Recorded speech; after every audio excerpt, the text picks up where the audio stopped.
man.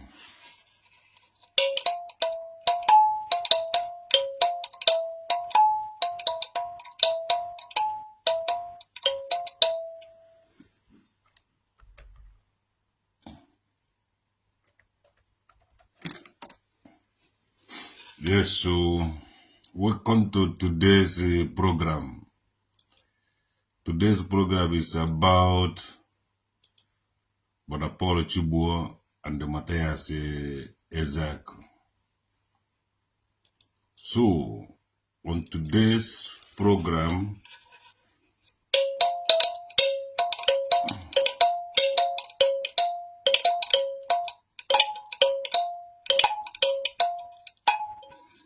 so kai tunu kai bat online kai mara madu na actually connect. We are connected to the world. Connecting. Ndo kabiano. Ndo na biana kai borezoto. Nyona ga borezoto.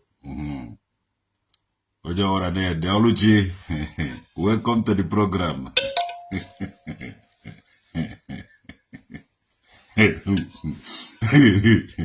Ndoka.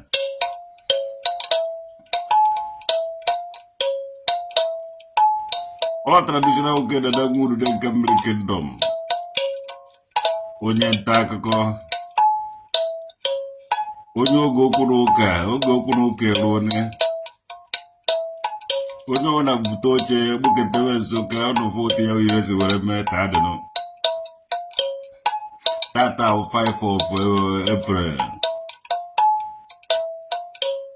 Brother Chigbo na Paulo, Brother Paul Chigbo na Mathias Ezeaku, Akadelana, Mathias Ezeaku. Mathias Ezeaku, Bogara Rina Nambara. Ndenugu vobo bodeche na boda. Endi de waga mwana no ndenugu fosela, kroho ya doda. So, una afugoye na omena na toluka. Omena na toluka. Omena na nemeli uka. It doesn't matter when you're on Nigeria already. Omena na nemeli uka. Omena na toluka. Oluchi ekede ugochuku makati. Etu ngava. Brother Paul Chigbo. Owuru no unu ga-echete mgbe ọ gbajuoro dọla Ebuka Obi. Nando ọ gbajuoro dọla Ebuka Obi emenwu ya with the Holy Ghost fire. Or hand there over to legal team and the DSS and the police and the court. If you never Ebuka Obi, back Ebuka Obi no lose. Even in order to make how much you were judge, you lose.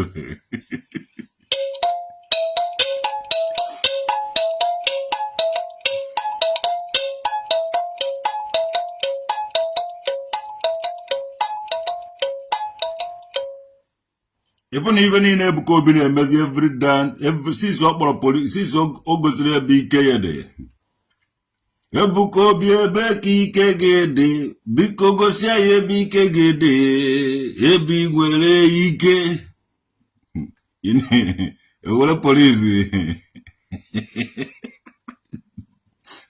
Ọmụ traditional nwoke dada nwuru den ka mmiri kingdom to God ewepụ ndị police na ndị security na ndị akpụ obi. Ebuka Obi jiri se da chụgharị ya ịkara ịgba na ike do.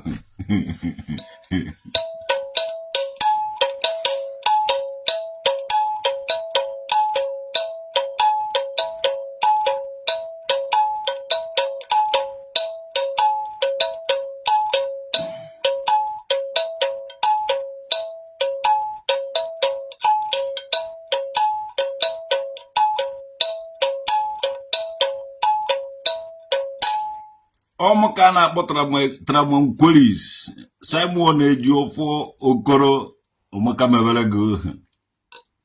Ogbajuo dọla Mathias Ezeaku na Brother Chigbo were eje wejere ndị doctor. Oh, hi over the doctor, I know where to be found.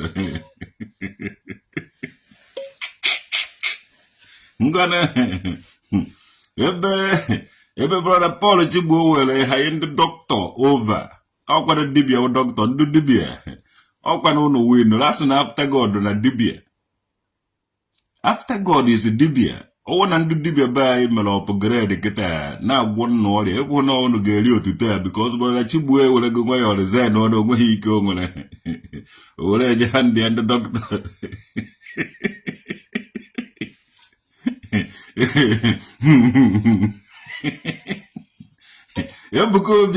Ebuka Obi were nke ha ndị andụ polisi over ide na akwụkwọ na Ebuka Obi enweghị ike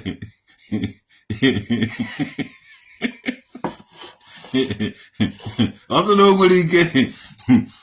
nwere ike wepụta mgbe ahụ ya na mama ji aktịrị film ya na mama ji aktịrị eze nwaanyị Ebuka Obi aktị ya Holy Ghost fire mama ji command Ebuka Obi dodge ya oche gafe na yazo ka ewepụta ibe ahụ na open place ka eme ya real Ebuka Obi polisi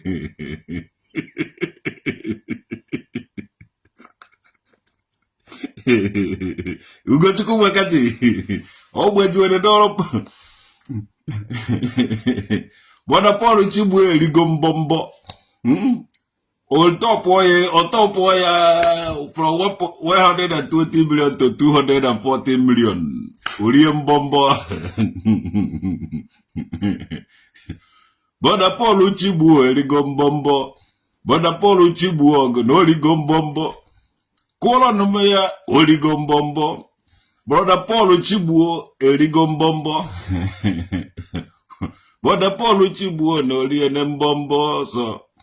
Bwana Paul Chigbo erigo mbombo. Umu omenana kwele nume. Bwana Paul Chigbo erigo mbombo. Bwana Paul Chigbo erigo mbombo. Eja ke nwamba kolom ya n'ogene. Origo mbombo. Ndu na-eti egwu tire nume na bitin. Origo mbombo. Bwana Paul Chigbo nụrụ ibe na-achọ ime. To God o were nwa ya hand ya over to the doctor. Rie mbombo. Bwana Paul Chigbo rizikwele mbombo. O kwuru na ọwụ doctor na-eme.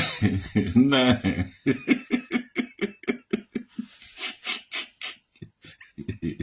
Mathias Ezeaku.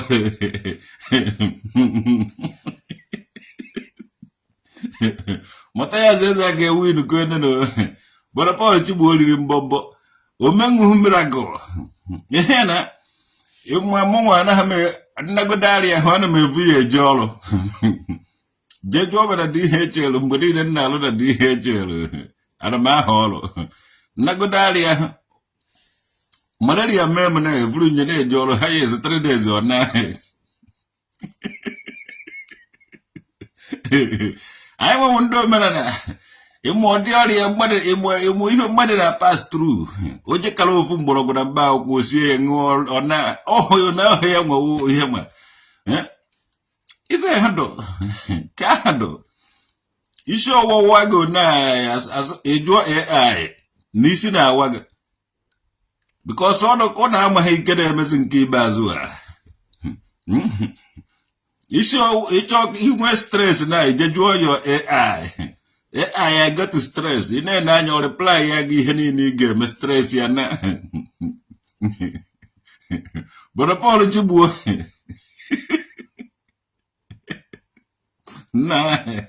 Uno can never walk about away with talk on them angry. More.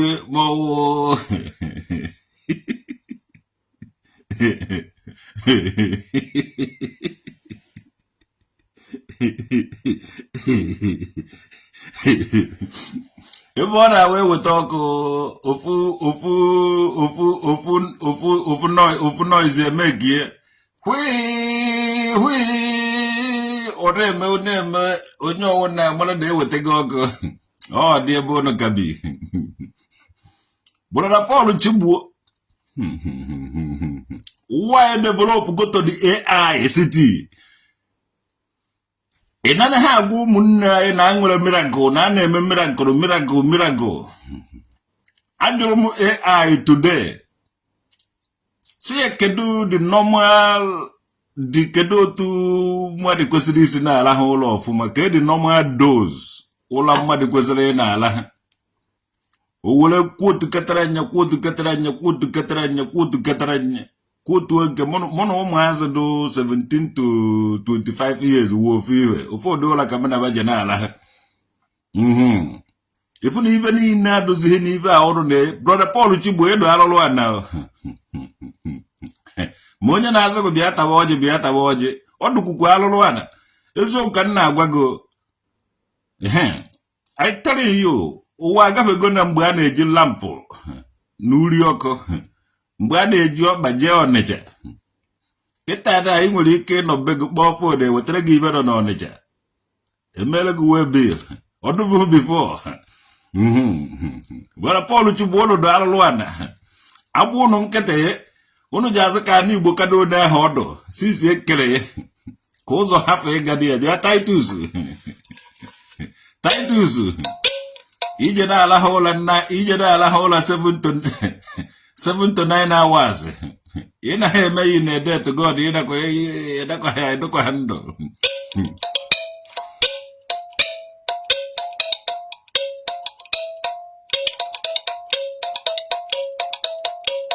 emezugbu ndụ si ije na-alahụ ụlọ every day 7 to 9 hours ya nwewu best time ikwesịrị ya nwewu best ịla ije na-alahụ it doesn't matter mgbe ọ na-eji nakpo make sure na ịdọbitere 7 to 9 hours ọ bụrụ ụmụazị ala amụrụ ọhụụ ọsọ pa na ụla na-eme because ebe a sị fụta n'ime egbe agbachiri ihe n'ime ahụ ebe ba nọ so aka mere m fụta a nwere ike ị na-alahụ ụla 12 to 17 hours na ede no shaking ọ mgbe nke o mechi ije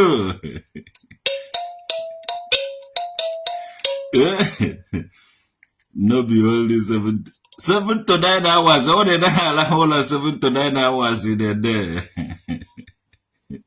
ejide ga-enwe eketa ego na civic center izu ọhịa mgbe kwe ego ị ga-ebe ahụ eterizi na ofu ebe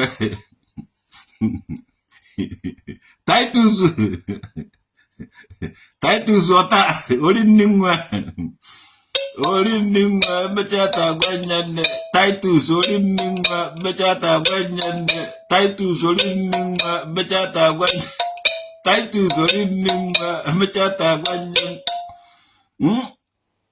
for this terrible regime n'ọrụ na ebe ahụ ka egbuchachi ya ụlọ ndị Fulani na-anọ n'ime ọhịa 247 n'ala ụlọ ewere kaawụ wee dobesa owu ya kaawụ a na-ata nne ha nọrọ ebe a na-adọbikọrọ ụlọ ya not sleeping like that because of your work iji anwụkwa n'oge ha elu Paul Chigbo o were gị ihere n'ụkwara nara ha ọzọ je ha ndị ya over to ndị dọkịta nke ahụ Ebuka Obi mere nke ejere ha ndị ya nke ya over to ndị polisi ya na ndị legal team ị na-arụ ara na-eke Ekwulọbịa iwere polisi kwuchikọ ụzọ niile ka anyị hapụ ebe ya jide ịma na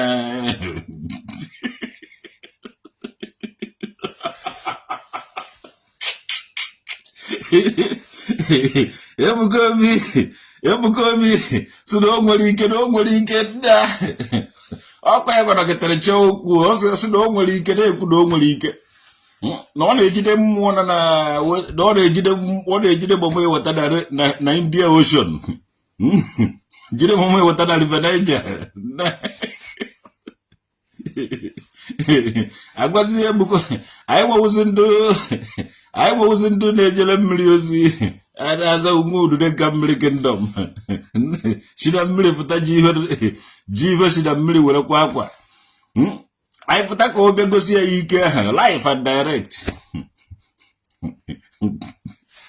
chihanya isi ụmụ ọgbanje enu na everywhere ụmụ ọgbanje enu na senye n'ike fụtasị Ebuka Obi bụ na oje ha kọntrol ma ibe na ọgbakpuru to DSS CID police navy army na legal team ebe a ka anyị nọsị ya na wele ọdụ anya mere ụmụ ogbenje enu ya na si gị na asọba na baziere nwoke enweghị ike ịpụgoghị ike ya n'ihi ike ya n'ihi ike ya nenebe na ike ya nene na ihe ohi nene na ike ya nwaanyị ụmụ traditional nwoke ọmụnwa pịawa ya azụ ọsịsọ na civic center isi ọhịa getere na iteresive you to God o mechi ije eje koigida na civic center isi ọhịa eno sọlụ ude agbafukworo n'ụlọ mmiri ebe ahụ lụgharịa nwaorie ụzọ so ekoigida civic center agwa ndị nwaorie fana ha wetara ha nri waje ahịa iche ebe bazụrụ fana ha wetara ha ibe oriri mana ibe ejikọ ihe ebe a ka amara na ije n'ala ha ụla 7 to 9 hours na-ede awụdọ nsọ go iji abụ elọta ọfụ ụmụ isi ọhịa na-anaghị ụlọ ahụ ha agazi n'anya eko ofe ebe ahụ ịbụ ibe emere akwa ngwere amaghị na akwa ọkụkọ na-eke hit na onye eze Jizọs na-ata ahụhụ ịmaghị ụdị afọ ụmụazị ahụ na-ata mgbe ha nọ n'enu ala kịta ha nọ n'ime unu agbachi idobe ụzọ ebe ahụ ịbụkwara onebe ha ịbụzi eke hit ọdụka ọdatisi mụkwa eke hit fụta na vileji owo na kịta one ọdụ so na ọ chọrọ ịnụ nwaanyị ụmụ nwaanyị a na-agbasa ya na onye eze Jizọs onye eze Jizọs jere n'ime nga nọrọzi ebe ahụ ahụadụghị onye ịbụ ka ọ na-eje nga ịfụ na onye a dịka oji anwụta ka oji anwụ echi mana o ruziere n'ime nga ndụ akwa ọkọ bịaziri na hai mazie mma dịka ụmụ n'ọdụ so mụ na Okongwu dibịa dịkwa ka eji anwụ ya anyị n'ime nga ahụ ka mmara na m oji adịka orugodo ka ike hiti ma ọ dụka akwa so ị na ofu ebe amakakwa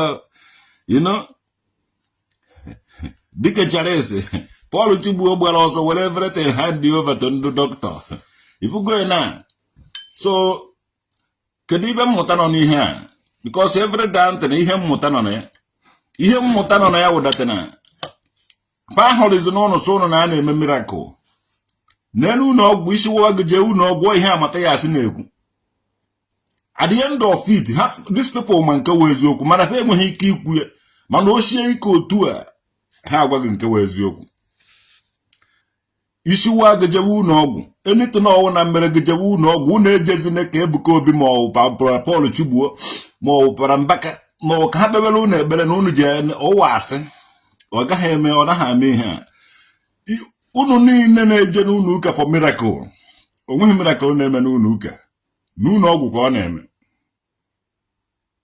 na-eji efo gị eze n'ụlọ ọgwụ na-eji ewepụta gị anya saa ya tikwe ya ọ dị mma n'ụlọ ọgwụ ọ bụghị n'ụlọ ụka today brother Paul Chigbo approve go egbo ọsọ so na were ego ọ na-agba abụ ego nwanne anyị ji ebi without ego ọwa ego ahụ ibe mebiri ya n'Igbo oge a mụrụ anyị unu my grandfather wune aja ka ọwụ wune aja arụchighị ihe nnu n'enu ya arụchi enwere onye esoro ya ka ikuku na-abatara ha bi ebe ahụ na udo na ọṅụ mgbe ego na-adụghị ha na-akọ ibe ndị ha na-eriju ọhụụ were mụta ụmụ papa m lụrụ turu nsampalo onwe ha ego nnukwu like that o mesi nke ọ na-alụ and during their own time udo dụkwa ha survive kwara ha ma na-ejikwere ha na-enwe ọba ji ngwuru ebe a na-ekeji were ede wụsacha na ebe ụmụ ibe niile akọtara n'ubi chekwaa ya ibe ebe a ka esi eweta ibe a na-eri fa na-esu ebiche ede mee ya achịcha gbachaa ya na akpa dowe ya ka ụmụ ha na-eri ya ma pịọ ma ibe niile a na-esiri nwa Igbo agbara nze ibe niile ahụ dụcha mgbe ahụ amagharịrị ụmụazị kịta ụmụazị Indomie generation ma na babi na-erikwuzi fịọ ma agwa ma akịdị fa nwechara ibe niile so ewuji na ego ahụ rịa ịgbara Paul Chigbo ịgbara 120 million gbakwasakwa 120 million eji na ego ahụ rịa ibe anyị nidiri ụsọ nsọ eziokwu ma ukwu kwa ma ukwu ma ọgbọrọ ma egwusi ma ụtazi ma ụkazi Maka ihe na Mathias Ezeaku gwara gondo na discover ka anyị jeta maka were 2.5 million naira go or 200 or ego na niile anyị gbara afa were dị ego ọwụghị ibe anyị nidiri ibe anyị nidiri wee eziokwu adị anyị amataghị eziokwu na awụnụ matara eziokwu nna onye ọbụla ji eriwe ihe ọgbọnọ ya jee niriwe ofe ọkwụrụ ụlọ sọsọ eziokwu ka anyị nidiri Maazị Nnamdi Kanu sogbu gwa anyị eziokwu na o ji abara anyị uru na ịnafụ anyị eziokwu anyị adịghị useless. Today anyị matara eziokwu na ọwụhụ ụrụ na-eme miracle nọ ndụ dọkịta na-agwọ ka anyị na-ajeriwe ofe ọgbọnọ anyị ma ọbacha ma achịcha ma anịga gbata ya zi amadụghị ibe ndụ nna nna anyị discover aba ohiri nne marịbọ ma anịga mpụta iricha dị ntenọt god ọ na-agbagodo ọgbaga ebe ọgbaga ya ọgbụgba ahụ ọ na-agbago ọrịa ka ọ na-agwụ gị ma ogiri okpe to god ife ndụ nna nna anyị discover ehike ma ofe ọgbọnọ ma ofe eba ma ofe mkpụrụ achị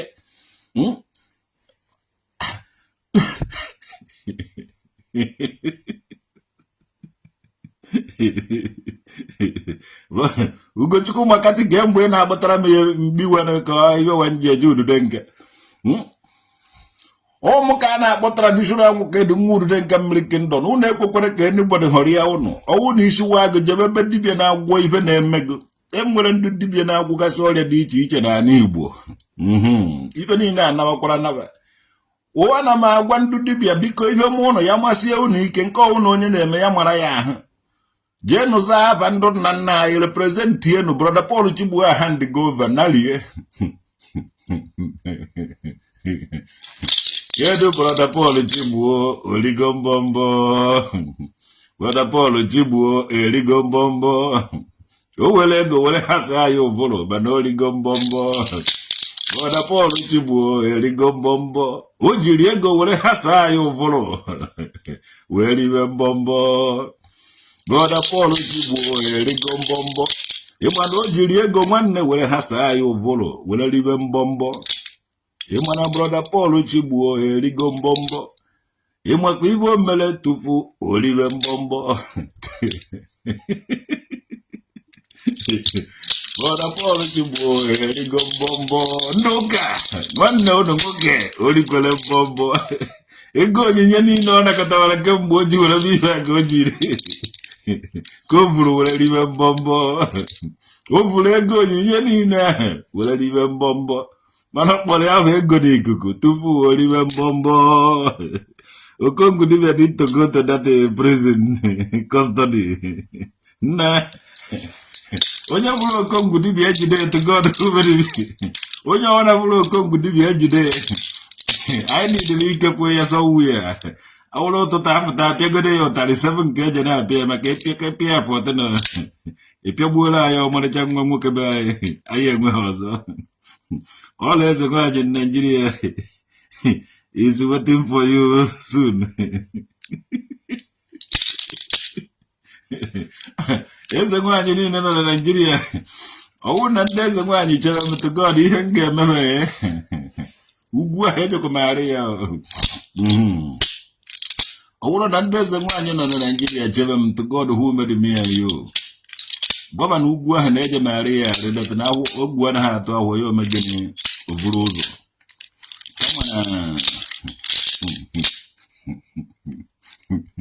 sasụkwara na mụ mere nke na akpagharị traditional nwoke ibe jekwa eme Mathias Ezeaku is always afraid of brother Paul Chigbo. Mathias Ezeaku adịghị afraid of brother Paul Chigbo. I want some Mathias Ezeaku and yeah, Mathias Ezeaku akwụghị ụdị onye ọwụna ada ụhụ onye ọwụna na Mathias Ezeaku mana producer ọgụwa na anọ ọ between ndo nna nna ụnụva na ndo bịakwutere ndị nna nna ụnụva. So even you ga-emecha one day ga stand there soro kwuwe eziokwu a isoro fight ba ibe ya na fight Many people go to Mathias. Even Mathias was a bidder.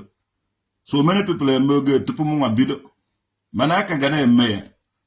If I'm a woman, gana me. Yes. If any na choka anapwai mo ke were kotoko kunu were ngwe ike na anu so ngu nogo. Manakwana na kana agwondo north kana agwondo south. Because nando kando bia de bo. Ndị nke ezijere ugwu ndị nke ọzọ were gberata be ụnụ disente na ndị Fulani na-eme ndị Hausa ka these people na-eme anyị n'ala Igbo a na-ekwu Hausa Fulani through Muslim ha wụrụ one ịma through ihe eji were chọọ ka unite ya ndị Igbo niile but at the end of it mgbe eji agụwa history nnukwute ọgbọ ahara ka jeri ya dada n'ala Igbo yes mgbe eji agụwa history unu ji amado osu Fulanis kedu ndị na-agba polisi n'ala Igbo ha nwa Fulani kedu ndị polisi na-edefend n'ala Igbo aha nwa ndị Fulani Igbo na ona ndị polisi na ndị amị si edefend ndị Fulani n'ugwu Hausa ona ka esi edefend kwa ha n'ala Igbo kedu ndị wụ the victim ayo ga the victim forever udude nke no bennem nọrọ bennam nwanne ịchọ ka anyị chechepụ ya achechepụ ya ọsịsọ ife niile aha dụbara gbuo ndị nna ya chọrọ m ka amara ebe ndị nna ya nwasị wee default brother Paul Chigbo ha na ọ dị ka Ebuka Obi ha ma ọ dị si dị niile bụ Bible ga-eji na-ele insult to them unu nwa na-recruit unu nwa ama ha na ọnụ nwa ndị Fulani unu na suppress the indigenous people akwụ okwu kpọrọ ha police tag ya ha ofu ihe mana ọnụ nwa na-eme all those things we are there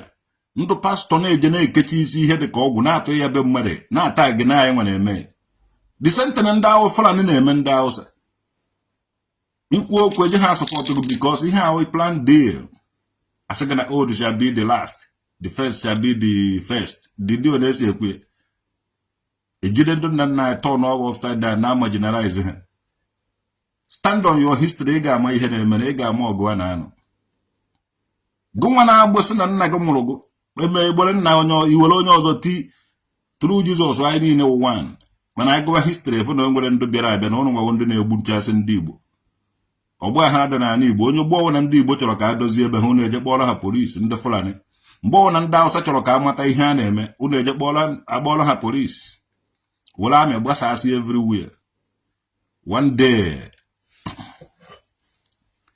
ndị nka na ụzụ ga-ese n'itekwe n'ala Igbo one day unu ga-ajụ gịnị mere ndị nka na ụzụ ahụ why eji marginalize ha with the government everywhere n'ala Igbo even my own village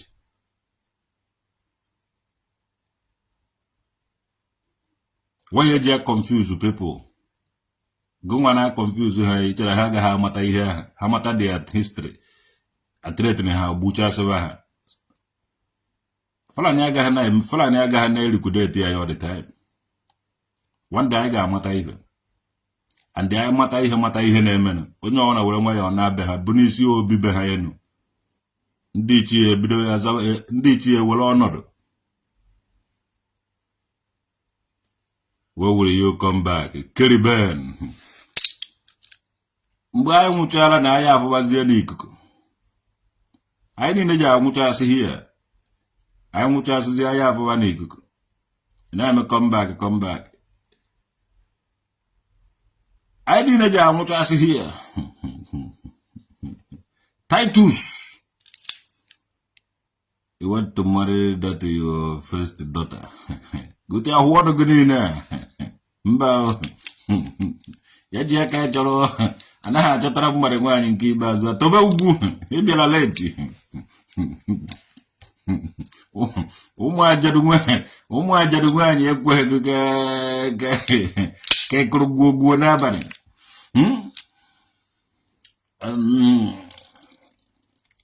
Titus Emeka anaghị achọtaziri mmadụ nwaanyị nke ikpeazụ a maka gị nwa na-ebe alịrị na-ebele ma onye chọtara gị nwaanyị ma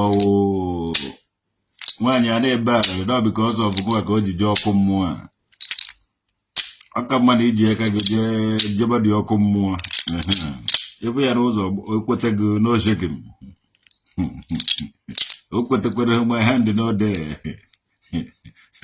because I learning also my own lesson. to J-Pack to unlock you. Have a J-Pipe. As an Anna play a microphone in China. No jelly mother will read Mobambum. Tibambu. Enough your microphone. I go to a joker. Ubiama joka, Ubiama joka, Ubiama joka, Omo. Yo, Yedego. Amulo Jedego. Amulo Jedego. Ubiama joka, Ubiama joka, Ubiama joka. Jenu kwa J-Pipe no Ubiama joka. Wajere na China ebe na akwo onye nwụrụ anwụ ofunye microphone ka o tie mkpu ka amara na-eji aja ya ego anapịa microphone ọmụ ka a na-akpọ traditional nwoke dị nwa udide nke mmiri kingdom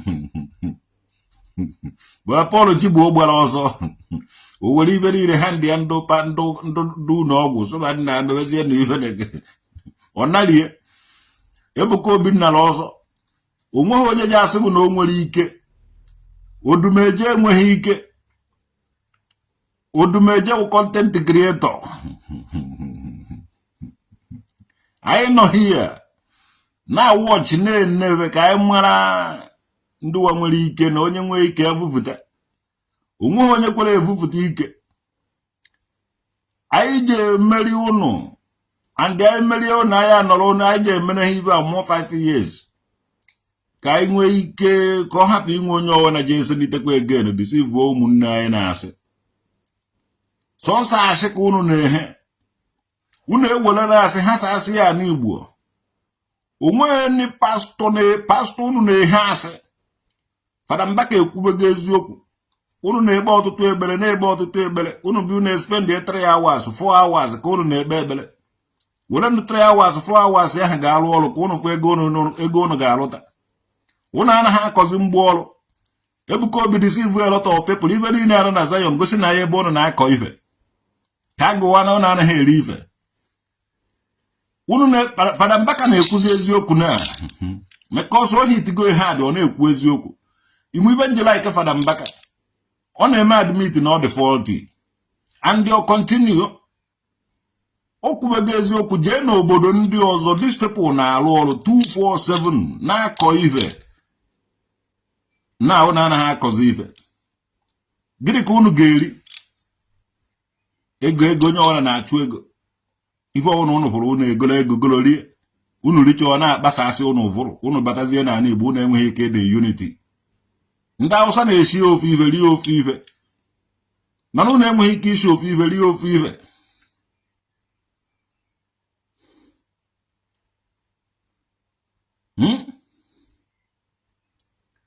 a na-ahasasị unu jeenụ kọba ibe onwe ha n'ihe ụmụ agbọghọ be anyị onweghị onye chọrọ ịkọ ibe onye ọwa na odirizi nto criminality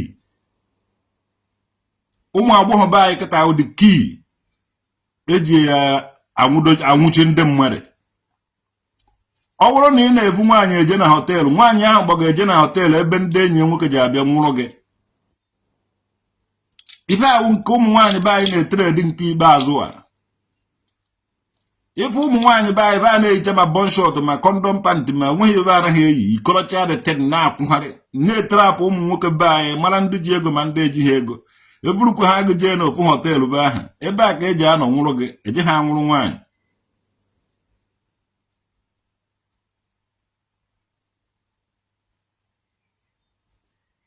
alụlụ a na-akarịa jeenụ kọba ife unu ajụ unu na-spend much time ekpe ekpere unu were 2 hours 3 hours 4 hours unu a na-ekpe ekpere were nu 2 hours 3 hours a jee kọgodo ife were na time ahụ unu ji eje spend dị na Zion eje spend dị n'ebe a na-ekpe ekpere were na time ahụ spend enu na farm ka unu kọpụta a lot of food unu ga na-eri unu ejeghị eme unu na-eri indomie ndị Igbo onye Igbo na-eri indomie onye Igbo na-eri indomie iricha indomie bịa ka ịkpa nkata dịka onye Igbo ọ gbaa gị n'isi kpai gbaa gị n'isi kpai asị gị jee ekute mmiri inwe stubborn mind because of iri indomie enweghị ibe ejelu indomie irie ya ị na-eri nọdụlụ ineri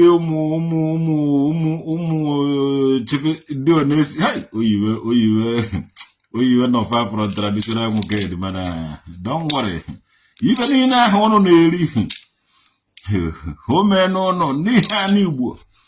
Ono kano na hunger. Only even do iche hunger and famine. Only even do iche hunger no gane. Agolo no gane. Ibe unu ka nọkịta awụ n'oge agụrụ, unu ababeghị n'oge ụgani. Oge ụgani na-abịa. Oge ụgani na-abịa. Kemgbe ụgani ji ada. Akọkọicha ive n'udu mmiri, akọicha ive n'ana. Mgbe a ka ụgani ji ada. Unu ji abụcha ụmụ dimba kwesịrị ịkọ ive. Veje na-amụ aja be mmadụ ka aje vuru ewu ma ọwa ọkụkọ. Jere m n'ọta alụ ekwulu ọbịa ma ọ jere m n'akụkụ mmiri ebe ndị mmadụ na-anwụta ụmụ anụ dị ndụ na-edowe ebe ahụ. O nwezighị nke dị ya n'ahụ. Ịnakwa ha na-edowe ọsọ ga-awụrụ nwa ọkụkọ dive ya.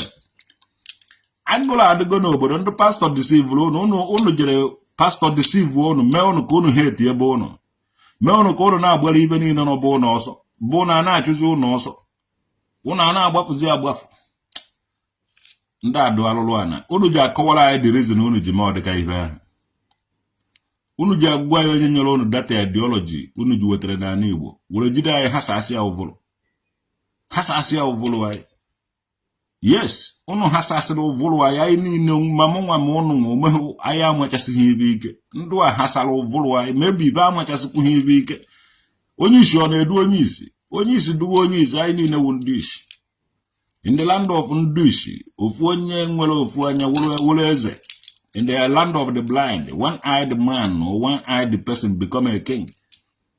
Onye nwere ofu anya ọ na-edu nu anyị nọ. Brother Paul Chigbo unu ji agwa ya nyere unu data ideology. Adị ife unu tụbara anya n'aka anyị, ife anyị ga na-emefuta. Ọ dị mkpụrụ unu chọrọ ka anyị na-akụ. Mụnwa na-agwa ya unu. Unu jide ha sasị ya ụvụrụ anyị. Kwa anyị nkwa enigwe zo mebi isi ive. Ọ bụrụ na nzuzuru ezuzu mebi isi udude nka no bennam. Mebi isi ude akọrọ abụọ mebi isi cha ma agwụba ọha ama. Ma mmụọ niile m udo ezumezu. Ọwụ na mmebi isi chara ive niile ahụ. Kịta ada akara m ewu I don't know. Fancha kara iburuzi m na.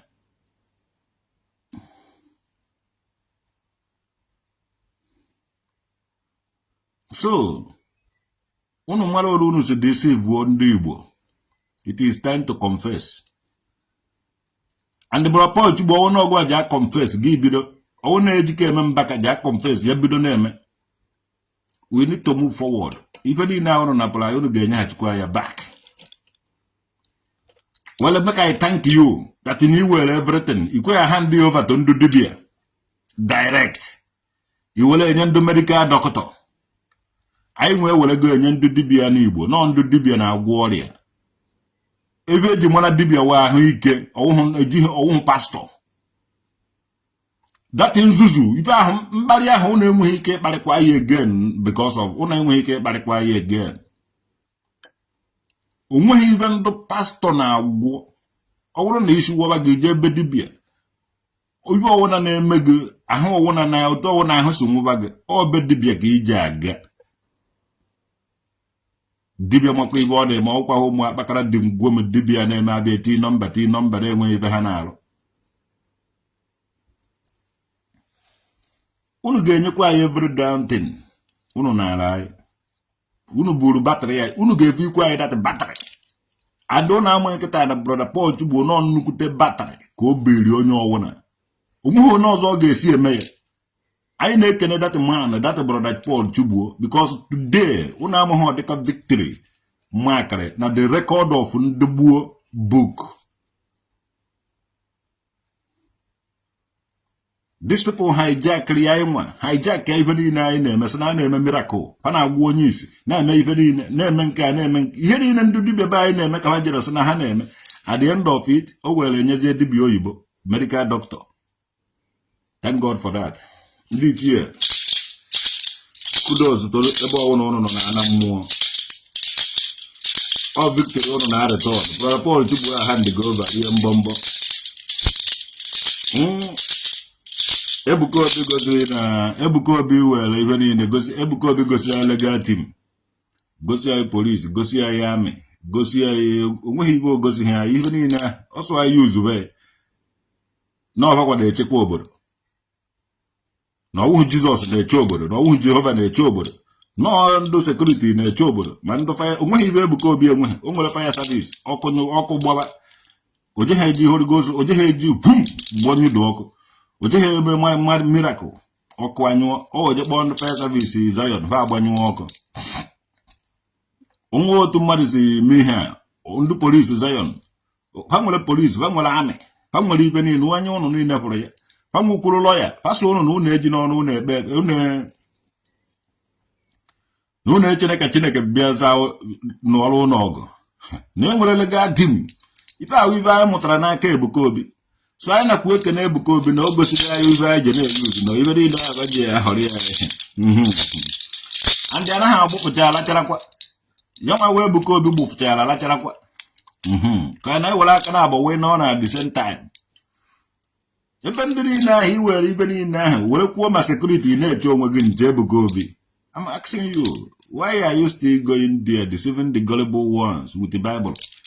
Ebe ị na-eyuzu ibe ị na-eme ibe ị na-practice ihe niile here. Your legal team na-agba mmadụ akwụkwọ even ọzọ godogo nọrọ obodo oyibo ha agba gị akwụkwọ.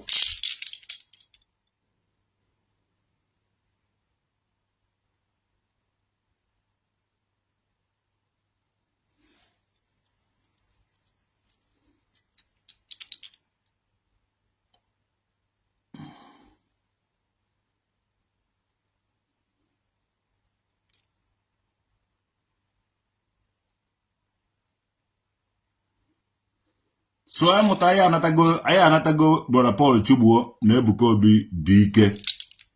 So from today onweghị ike ọwụna nọ n'ala Igbo onweghị ike ọwụna ike juru na ike ndị Igbo anaghị achịkwago back to ndị Igbo onweghị ike ọwụna onweghị ike ọwụna si from Paul Chigbo ma ọ Ebuka bịa n'ala Igbo ife niile aba na-akọ dịsị ideology missionaries na-akọwa ife eji were gbuo anyị wayo.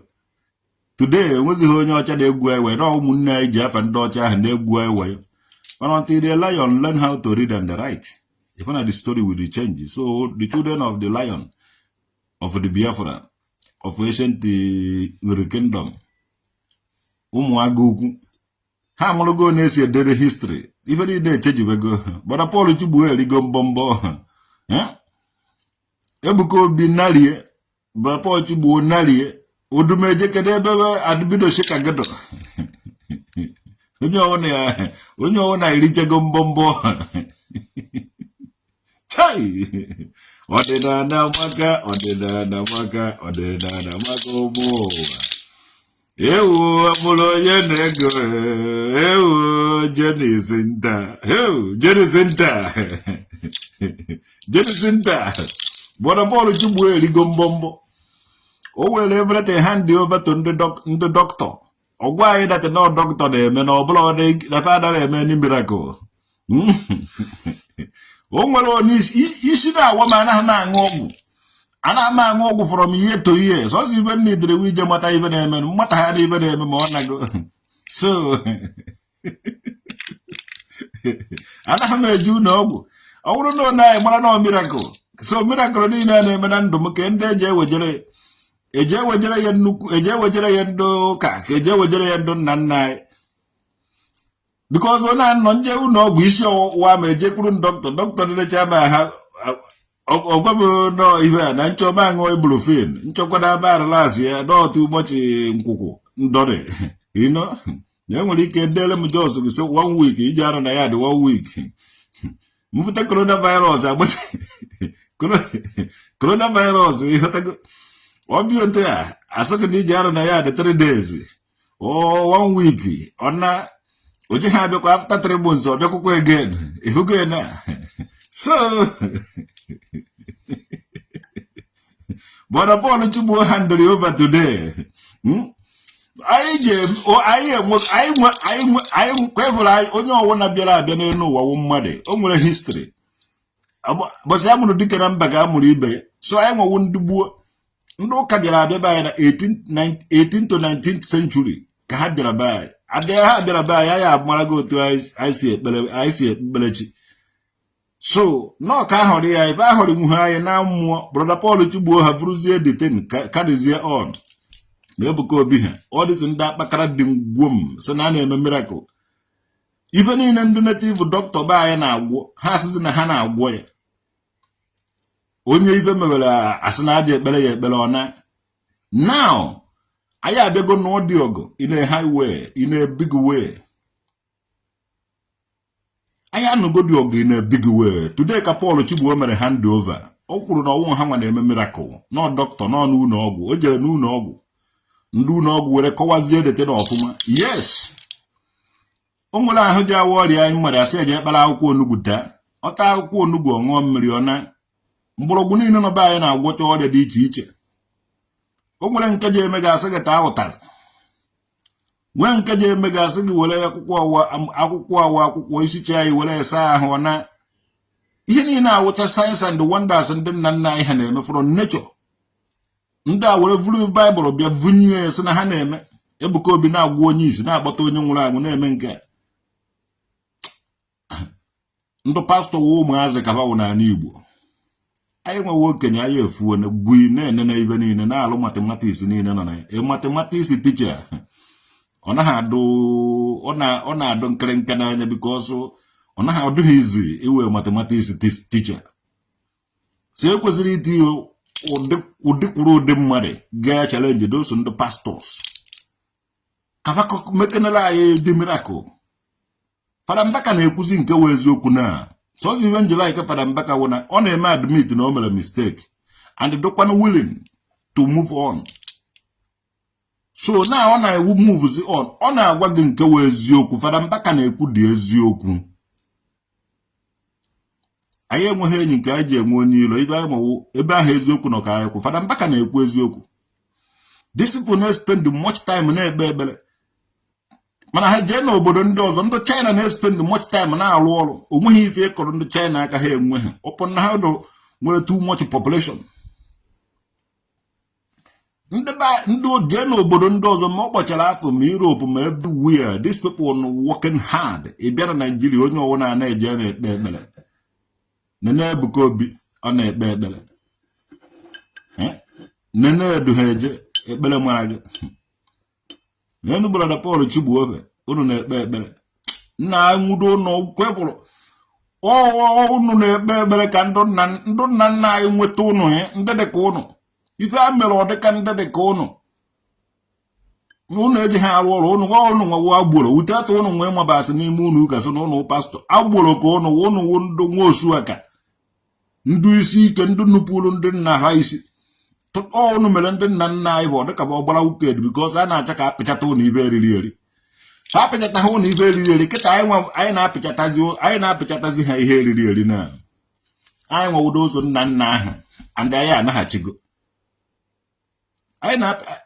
nwanne a hapụrụ ụnụ for long time ka ụnụ jerie ibe na-atọ ụtọ maka ibe na-atọ ụtọ na-egbu egbu ọwụ na ụnụ tabara onugbu m na-ata ụtazị m na-eri ofe ọgbọnọ m na-eri ofe mkpụrụ achị m na-eri ofe ọha m na-erigasị ma ofe ọkwụrụ ma ofe ọgbọrọ ma ibe niile m discover ụnụ kara ị na-ebi ogologo ndụ dịka ndị nna nna ụnụ ha biri mana because of na ụnụ nufuru isi enye ụnụ chocolate whiskey miro and ndị ibe ọzọ ejere ụnụ kombo unu tekefu sowezie ndị ọcha bekee wa gbara because ụnụ afụtụbeghị onwe ụnụ na miro for the first time and that mirror and the combo still plays a great role in the life of our ụmụ agbọghọ onye fụrụ ọ na-ene na onwe techa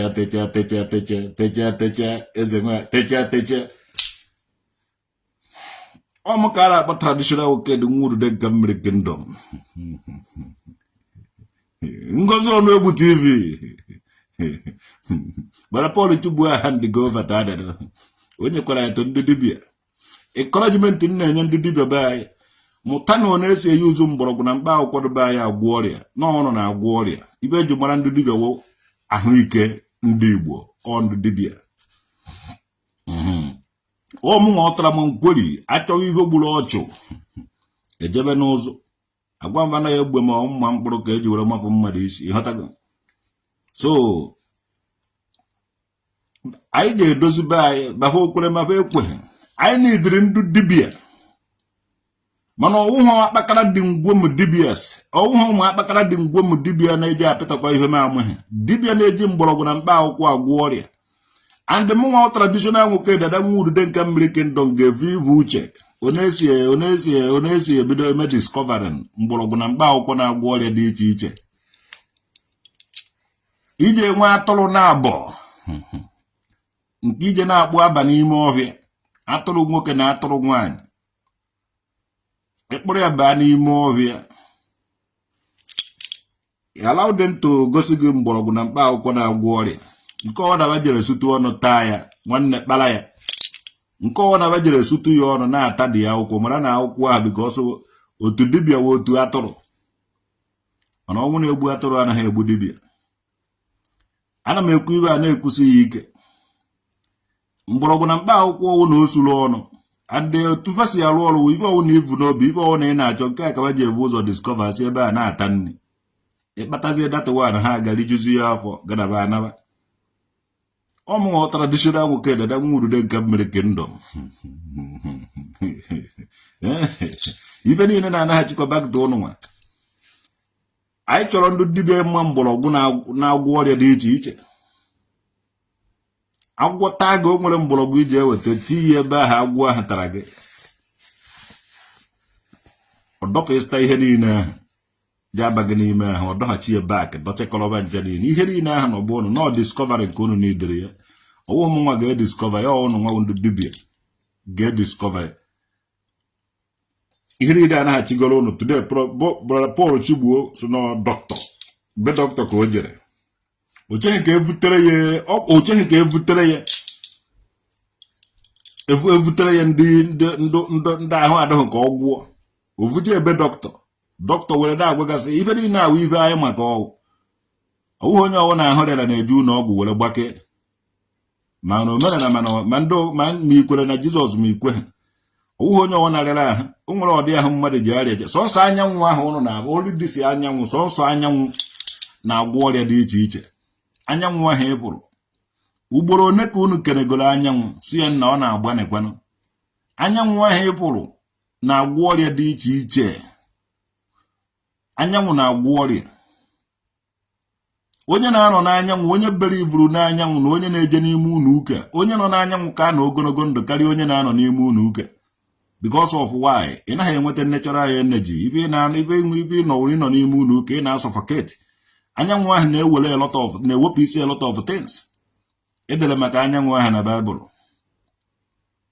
mana ije ha ama Fada Mbaka na-evu dị anyanwụ mana ị gaghị ama so ọ bụrụ na ka ọ ha n'ọnụ OPK kill the Ben ọmụnwa Albert Subiti ọmaka mebere ụnụ Ebuka Obi efelugo ọgwa anyị natana na legal team na-arụ ọrụ n'amị polisi ndị niile na ndị akpa obi ibe niile ahụ ọ na-eyuzu na ya na-arụ ọrụ so ya nwe ijezikwa na-edisive unu na o nwere anada nwaanyị na-arụ ọrụ nwaanyị na ọ na-eyuzu nke anyị fụrụ anya nwanne onye vụrụ batrị ya ka onye ahụ ụdị Fada Mbaka na-eme ihe asị nna were na-agwa ụnụ na ụgani na-abịakwa ụnụ ka nọ n'oge agụrụ na-eblem Tinubu mana ụgani na-abịa mgbe ụgani bịara unu ji ata ma anụ mmadụ unu ji ata ma mgbọrọgwụ osisi unu ji atacha ma onweghị ebe unu eje ha ericha this 2025 ọtụtụ ihe na-aga ime a lot of youth a lot of ụmụ boys a lot of ụmụ girls onweghị chọrọ ịrụ ọrụ onweghị chọrọ ịkọ nri onweghị chọrọ ime anything onye ọwụna na-achọ ka ebute ego onye ọwụna na-achọ ego a na-emezi every motherfucking things maka ego onweghị onye na-enere anya nna ka anyị kọọ nri ụgani ife agụrụ ga-eme anyị na-eticha nri n'ala oge ụgani oge agụrụ kakwa oge ụgani mma na agụrụ na-agụ gị ọkakwa na ụgani dị think ya na about tomorrow ka unu nwee ike ịdị njikere because think ya na about tomorrow unu ekwekwana ka Paul Chigbo deceive ọnụ unu ekwekwana ka Ebuka Obi deceive ọnụ onye ọwana jekwa ịkọba nri onye ọwụna jekwe kọba nri na ịwụkwa members of ebe ahụ na ewu members of ebe nke ọzọ ogbochikweghị gị ije kọ nri o ọkwaghị iwu na ije na-eje di ya ka afọ na egwu memba no iwurugo memba of Ebuka Obizo ya nwụ na iwurugo mana ga-anọ kọọ ihe ana m onye njide agwa ya ụnụ ga-anụ putuo nri n'ala donu njikere ụgana nakwa abịa ọrụ ma m nwa traditional nwoke dị onye ọwụ na-esi medobe ya ọ gwara ka ọha n'ọnụ Tony Opanka Tio ụmụka mebere ụnụ niile onye afọrọ tata azụbụkwa ya echi Mathias Ezeaku edefeat gọvanọ Paul Chigbo na onye ọwụra ga igoro 1 bottle biya na-aṅụ ndị na-aṅụ mọọtụ na-aṅụ onye ọwụra ị naghị aṅụ mọọtụ ị naghị aṅụ biya kuru 1 cup mmiri na-aṅụ mụnwa traditional wokere da nwurude nke mmiri kingdom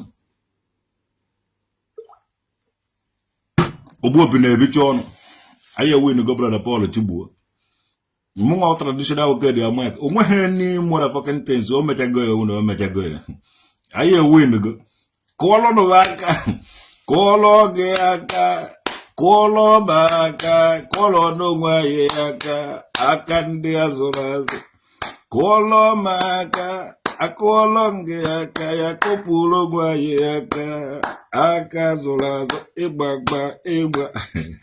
gwara Paul Chigbo after every downtown unu ga-abịara ka ichechia ụlọ akwa fara na akwa ndị ọcha unu yi na ụlọ akwa ndị Igbo ọwụrụ mekaniki unu alụ unu gekwana akọnwa ihe unu kabakwara n'ala ahịa uru ọwụrụ igwu gote enye unu shovel unu egwu ọka nwere ihe unu ga-eme nkwere n'anyị ọwụrụ ị na-akụrụ anyị ma akwụkwọ aṅara ma ọwụ akịdị ma ọhịọ ma ọ nchi ọnwụ unu esoro n'akụ alụkọkwana anyụkọkwana nwa mmiri ọnụ ọgba ụfụfụ we need workers and we need you alụbatị subiti ọmụnwa Ebuka Obi ji akọ ihe odumeje eji evu igo ọgụ ọ dụkwara ka enwezighị ndị Igbo na-eme pastọ na na-edere m aha ndị pastọs ndị Igbo ka nna akpọ ha eji evu ihe ọgụ ka mba agrikọlchọ Fada Mbaka cross go 60 ya kozine ọ gafega ịkọ ihe okekwuo de nnọfụ ji anyị agbaghị ebe o si vute ji okele mana ọ gbanigote ụbọchị ọ gafega ịkọ ihe oche ha akọzi ihe Ebuka Obi na na-edere m aha pastọs ndị Naijiria na ihe maka nna akpọ aha Ebuka Obi iji abịa ka ịkọwa ihe odumeji iji akọrịrị ihe onye eze Jizọs mgbe onye ahụ ejeghị ịma na o nwere problem ojeghị ehunatanwu were eme ihe a o nwere problem ịghọtago ọ wụrụ ji ma pịrọpịrọ na-ewetara eji ọkwụrụ ọtọ na-eke n'ọba ọ ga-emenwu nke a mana ọnwụ na ya nwe ị na-ehunata ya na na-ewere ya ọ gaghị emenwu ya Pastor Jerry Pastor Jerry oje na-agba ihe ọkụ Pastor Jerry oje alụwa weda ma ọ na-alụ organize that is oje weda ka oje anọ side ya na-agba ihe ọkụ oje na-egbu ihe n'anya were agba ihe ọkụ sị ọwụrụ geti ọ na-alụ Zion Prophet Dozie Emmanuel kedu ihe ị na-ekwu Zion people will come for you in that Germany ọmụnwa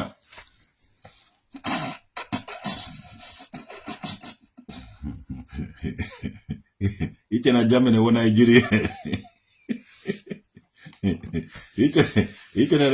iche na Germany wụ Nigeria ọnụ na-eme Zion bịa hie ka oyi tụkene gị ka a ga ogu kene gị ka agwa gị na ugwu ụnọ n'obodo a ugwu a na-akwụ 1 flat n'obodo a na-eji ya akwụ ụgwọ duplex na Victoria Island ị na-eyi ya ego a na-akwụ na dis Europe na ụnọ ibinwuo n'ụlọ n'Europe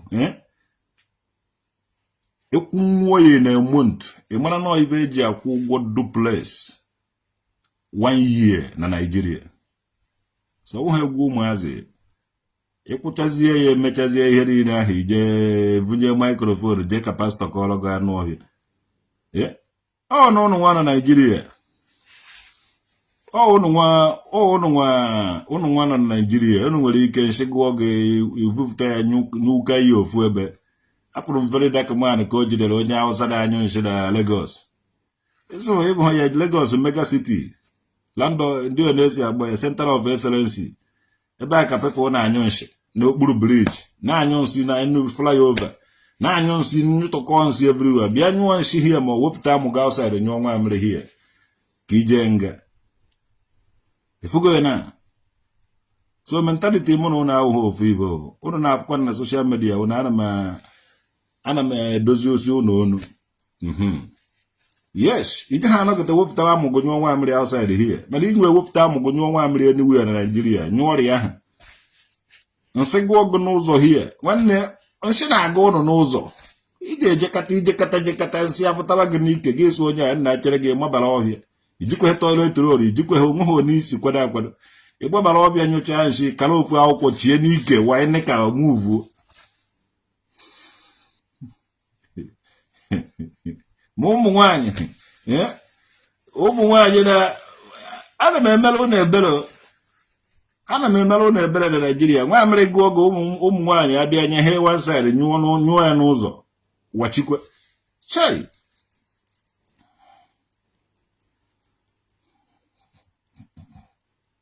Anaghị m akụ nshigụọ ụmụ nwaanyị ọmabara n'ime ọbịa onye chọọ ofu ihe were fichaa ike wachikwa ihe. Apụta na-eberetere ụmụ nwoke a na-esobe ijiji a na-ekwu na onwekwere ihe nọhịa, o nwere ihe m hụrụ.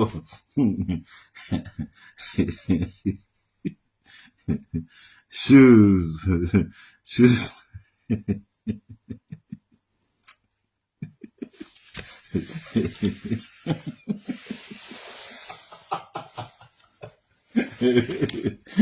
Ife na-eme na Nigeria. Nwanne ebe a ga ije eje n'ofu mama put. Owele anụ udere ma isi ewuti anụ ọkụkọ na ịmụ ihe niile. Ewetere nke a sụgụ nke a 500 naira nke a 1000. Ije na ndị 500 naira ahụ buo ya ebuo ma ọ wee tọ. Ịtacha detere eje isi ebe a ka ije ihe ma ijebeghị eje ha afọ ebe ị na-eje afọ asafụrụgo gị n'ụzọ. Adị olu wee ugonwe iji anya tagetie any place ije eje nọrọ uhuochachia deted. Ọ dịghị otu a n'obodo anyị. Ọ dịghị otu a n'obodo anyị. Sọsọ ebe onye nwere ike ije na toilet na-efu city kịta chọwa ebe ọ na McDonald dị. Ebe ọ na McDonald dị. Sọsọ ebe a ka ije anyụ nwa amịrị free. Ebe ọ na-enwere McDonald. Ebe ọ na-enwere McDonald. Ebe a ka ije anyụ nwa amịrị free. Ma ọ wee bịa n'ihe dị ka airport. Ma ọ na train station. Ije ha anyụ nwa amịrị free na train station. Ije akwụ 50 cent. Enwere many places ị gaghị anyụ nwa amịrị free. Mana emekiri ka a na-anyụ nwa amịrị dị ya. Mana ị gaghị anyụ ya free. Mana ụnụ na-anyụ nwa amịrị enyi ha na Nigeria tụtụrụ nwa amịrị anyụ saka anyụri everywhere.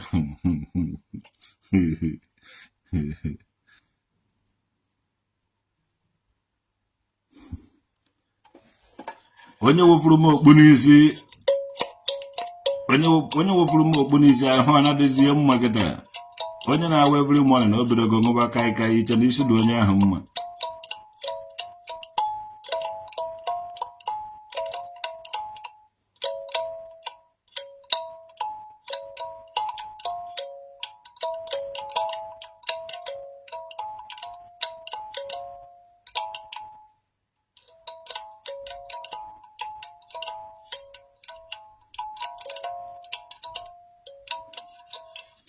How about those people who beat me in St. David?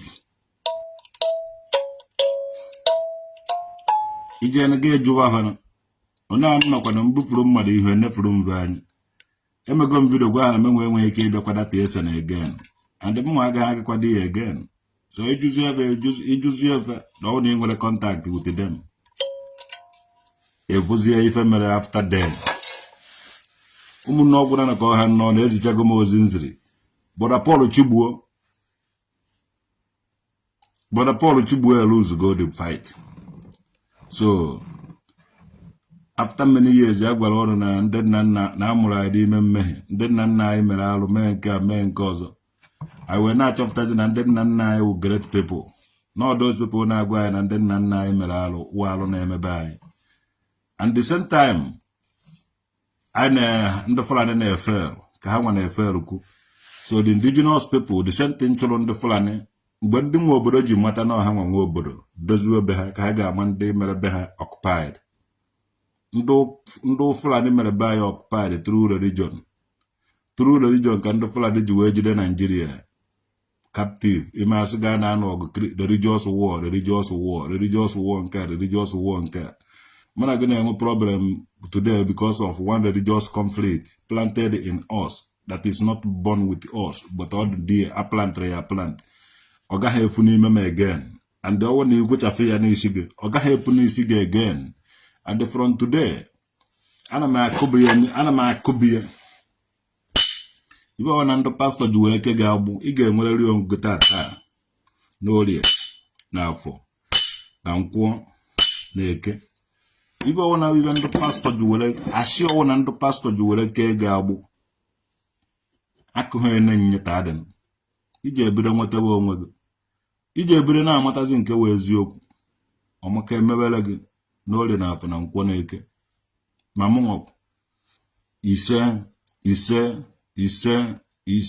ise